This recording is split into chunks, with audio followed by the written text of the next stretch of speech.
সবাইকে স্বাগত জানাচ্ছি। আমি ফিরোজ তোহার। শুরুতেই সংবাদ শিরোনাম জানিয়ে দেব এই মুহূর্তে হাতে পাওয়া সর্বশেষ গুরুত্বপূর্ণ আপডেট বাংলা সংবাদ। শুরুতেই থাকছে চাঞ্চল্যকর সংবাদের শিরোনাম। অবশেষে ভারতে পালিয়ে গেছেন বৈষম্য বিরোধী ছাত্র আন্দোলনে গণহত্যাকারী পুলিশের অন্যতম সদস্য বিপ্লব সরকার। লালমনিরহাটের পাটগ্রামের দহগ্রাম সীমান্ত দিয়ে পাচারকারীদের সহায়তায় অবৈধভাবে ভারতে পালিয়ে গেছে ঢাকা মেট্রোপলিটন পুলিশের যুগ্ম কমিশনার বিপ্লব কুমার সরকার। পাটগ্রাম থানা পুলিশ এবং স্থানীয়রা জানায়, দহগ্রাম ইউনিয়নের ডাঙ্গাপাড়া ওলেরপাড়ার এলাকার পাচারকারী শুভ পুলিশ কর্মকর্তা বিপ্লব কুমারের পালিয়ে যাওয়ার বিষয়টি স্বীকার করেছেন। প্রিয় দর্শক, যার নেতৃত্বে এতগুলো হত্যাকাণ্ড ঘটেছে, নিরীহ শিক্ষার্থীদের বুলেটের আঘাতে ক্ষত বিক্ষত করা হয়েছে, কেড়ে নেওয়া হয়েছে শত শত তাজা প্রাণ, সেই কুলাঙ্গার পুলিশ কর্মকর্তা কিভাবে বাংলাদেশের আইনশৃঙ্খলা রক্ষাকারী বাহিনীদের ফাঁকি দিয়ে ভারতে পালিয়ে গেল, এ বিষয়ে থাকছে একটি বিস্তারিত প্রতিবেদন। সঙ্গে থাকুন। এবারে জানাবো, গণভবন স্বৈরাচারের কেন্দ্রবিন্দু ছিল বলে মন্তব্য করেছেন অন্তর্বর্তীকালীন সরকারের প্রধান উপদেষ্টা ডক্টর মোহাম্মদ ইউনূস। বুধবার সন্ধ্যা ৭টায় জাতির উদ্দেশ্যে দেওয়া ভাষণে তিনি এসব কথা বলেন। ডক্টর ইউনূস বলেন, ছাত্র জনতার বিপ্লবের মূল লক্ষ্য ছিল গণভবন, এটা ছিল স্বৈরাচারের কেন্দ্রবিন্দু। এ সরকার বিপ্লবের প্রতি সম্মান দেখে গণভবনকে বিপ্লবের জাদুঘর হিসেবে ঘোষণা দিয়েছে। জানাবো, নির্বাচনের জন্য সময় বেঁধে চাপ সৃষ্টি করতে চায় না বিএনপি। বিএনপির মহাসচিব মির্জা ফখরুল ইসলাম আলমগীরের সঙ্গে সাক্ষাৎ করেছেন ঢাকায় নিযুক্ত অস্ট্রেলিয়ার হাইকমিশনার নার্দিয়া সিম্পন্স। বৈঠকে বাংলাদেশের জাতীয় সংসদ নির্বাচন নিয়ে আলোচনা হয়েছে। এতে বিএনপি নেতারা বলেছেন, তারা নির্বাচনের জন্য সময় বেঁধে দিয়ে সরকারের উপর চাপ সৃষ্টি করতে চাচ্ছেন না। এদিকে ভুয়া মুক্তিযোদ্ধাদের চিহ্নিত করবার উদ্যোগ নিয়েছে অন্তর্বর্তীকালীন সরকার। ভুয়া মুক্তিযোদ্ধাদের চিহ্নিত করতে অন্তর্বর্তীকালীন সরকার উদ্যোগ নিয়েছে বলে জানিয়েছেন প্রধান উপদেষ্টা অধ্যাপক ডক্টর মোহাম্মদ ইউনূস। তিনি বলেন, ভুয়া মুক্তিযোদ্ধাদের চিহ্নিত করার লক্ষ্যে বিশেষ করে মুক্তিযুদ্ধের সময় যাদের বয়স 12.5 বছরের কম ছিল, তাদের মুক্তিযোদ্ধা তালিকা থেকে বাতিলের জন্য সুপ্রিম কোর্টে লিপ্ট আপিলের পদক্ষেপ গ্রহণ করা হয়েছে। জানাবো, সাগররুনি হত্যাকাণ্ডের বিচারের উদ্যোগ নেওয়া হয়েছে। সাংবাদিক দম্পতি সাগর সারোয়ার ও মেহেরেন রুনি হত্যাকাণ্ডের বিচারের উদ্যোগ নেওয়া হয়েছে বলে জানিয়েছেন অন্তর্বর্তীকালীন সরকারের প্রধান উপদেষ্টা ডক্টর মোহাম্মদ ইউনূস। এবং সর্বশেষ জানাবো আন্তর্জাতিক সংবাদ। ইসরায়েলের পরাজয় নিয়ে যে তথ্য দিলেন সাবেক মন্ত্রী। ইসরায়েল এখন কৌশলগত পরাজয় থেকে মাত্র এক ধাপ দূরে দাঁড়িয়ে আছে বলে মন্তব্য করেছেন দখলদার সরকারের সাবেক ন্যায় বিচার মন্ত্রী হাইয়াম রামন।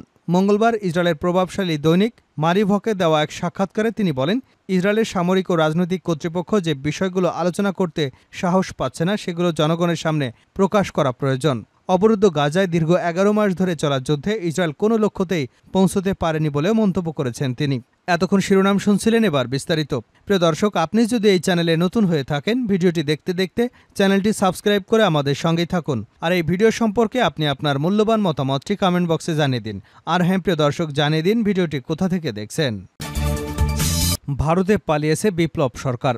লালমনিরহাটের পাটগ্রামের দহগ্রাম সীমান্ত দিয়ে পাচারকারীদের সহায়তায় অবৈধভাবে ভারতে পালিয়েছেন ঢাকা মেট্রোপলিটন পুলিশের বিতর্কিত যুগ্ম কমিশনার বিপ্লব কুমার সরকার। পাটগ্রাম থানা পুলিশ এবং স্থানীয়রা জানান, দহগ্রাম ইউনিয়নের ওলেরপাড়া এলাকার পাচারকারী শুভ পুলিশ কর্মকর্তা বিপ্লব কুমারের পালিয়ে যাবার বিষয়টি স্বীকার করেছে।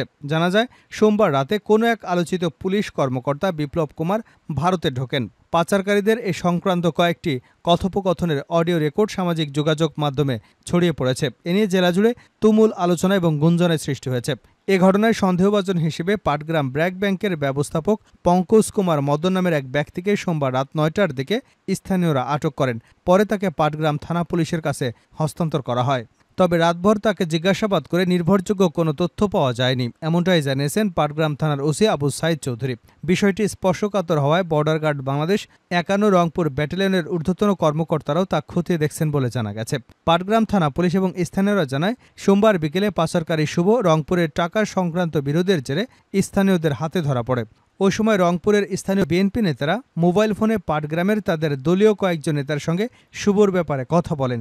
এ সময় শুভ তাদের কথোপকথনে যোগ দেন। কথা বলার এক পর্যায়ে শুভ বলেন, সোমবার রাতে পুলিশ কর্মকর্তা বিপ্লব কুমার সরকারকে দহগ্রাম সীমান্ত পথ দিয়ে ভারতে পার করে দেওয়া হয়েছে। গণভবন ছিল স্বৈরাচারদের কেন্দ্রবিন্দু ডক্টর ইউনূস। গণভবন স্বৈরাচারের কেন্দ্রবিন্দু ছিল বলে মন্তব্য করেছেন অন্তর্বর্তী সরকারের প্রধান উপদেষ্টা ডক্টর মোহাম্মদ ইউনূস। বুধবার সন্ধ্যা ৭টায় জাতির উদ্দেশ্যে দেওয়া ভাষণে তিনি এসব কথা বলেন। ভাষণটি একযোগে প্রচার করেছে বিটিভি, বিটিভি ওয়ার্ল্ড ও বিটিভি চট্টগ্রাম কেন্দ্র। ডক্টর ইউনূস বলেন, ছাত্র শ্রমিক জনতার বিপ্লবের মূল লক্ষ্য ছিল গণভবন। এটা ছিল স্বৈরাচারের কেন্দ্রবিন্দু।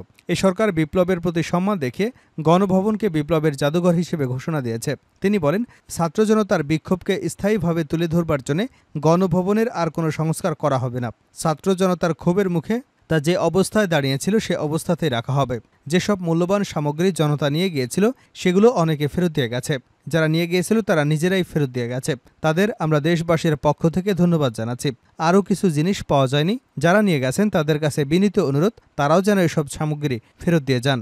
সততা, ত্যাগ এবং অসীম দেশপ্রেম নিয়ে দেশের ক্রান্তি লগ্নে এগিয়ে আসায় বাংলাদেশ সশস্ত্র বাহিনীর ভূয়সী প্রশংসা করেন ডক্টর ইউনূস। তিনি বলেন, বাংলাদেশ সশস্ত্র বাহিনীর সব সদস্যকে আমি ধন্যবাদ জানাতে চাই সততা, ত্যাগ এবং অসীম দেশপ্রেমের জন্য।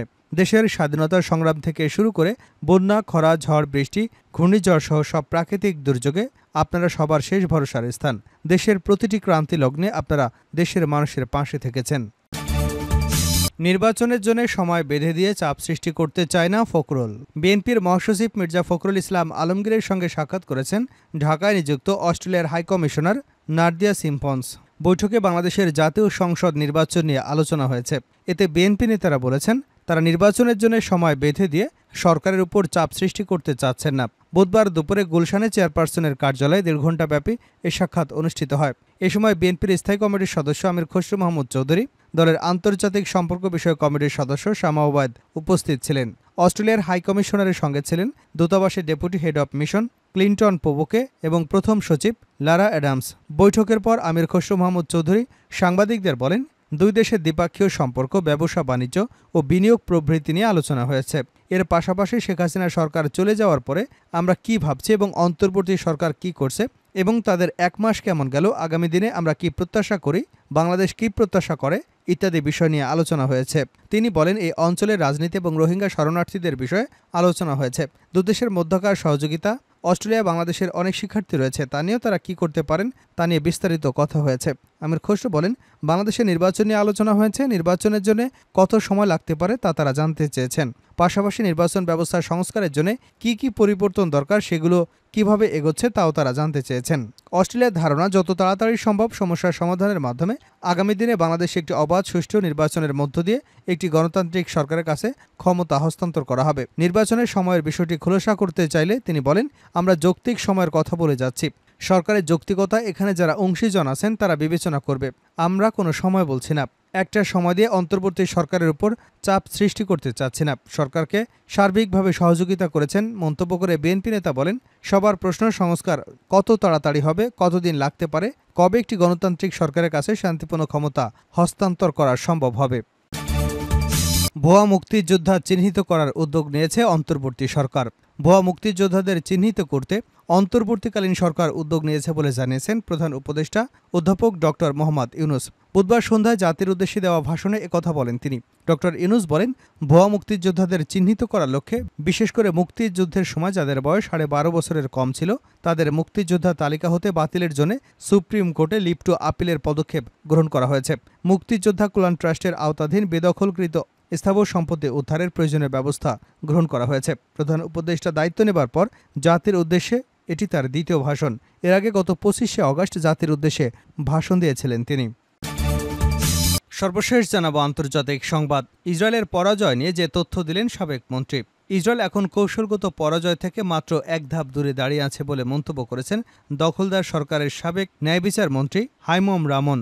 মঙ্গলবার ইসরায়েলের প্রভাবশালী দৈনিক মারিভকে দেওয়া এক সাক্ষাৎকারে তিনি বলেন, ইসরায়েলের সামরিক ও রাজনৈতিক কর্তৃপক্ষ যে বিষয়গুলো আলোচনা করতে সাহস পাচ্ছে না সেগুলো জনগণের সামনে প্রকাশ করা প্রয়োজন। অবরুদ্ধ গাজায় দীর্ঘ 11 মাস ধরে চলা যুদ্ধে ইসরায়েল কোনো লক্ষ্যতেই পৌঁছতে পারেনি বলেও অভিযোগ করেছেন তিনি। হাইম রামনের মতে, ইসরায়েলের সামরিক বাহিনী এবং রাজনৈতিক নেতৃত্বের ব্যর্থতা স্পষ্ট। তিনি বলেন, ইসরায়েল বিজয়ের পথে নেই, বরং কৌশলগতভাবে পরাজয়ের দিকে এগিয়ে যাচ্ছে। এমনকি যুদ্ধের দীর্ঘস্থায়িতা এবং লক্ষ্য পূরণে অদক্ষতা নেতানিয়াহু সরকারের জন্য একটি বড় চ্যালেঞ্জ হয়ে দাঁড়িয়েছে বলে মনে করেন তিনি। হাইম রামনের বিবৃতিতে ইসরায়েলি সমাজ এবং রাজনৈতিক মহলে ব্যাপক আলোড়ন সৃষ্টি হয়েছে, কারণ এটি ইঙ্গিত দেয় যে সাম্প্রতিক যুদ্ধে ইসরায়েল বড় ধরনের ক্ষতির সম্মুখীন হয়েছে এবং তারা কৌশলগতভাবে দুর্বল অবস্থানে রয়েছে।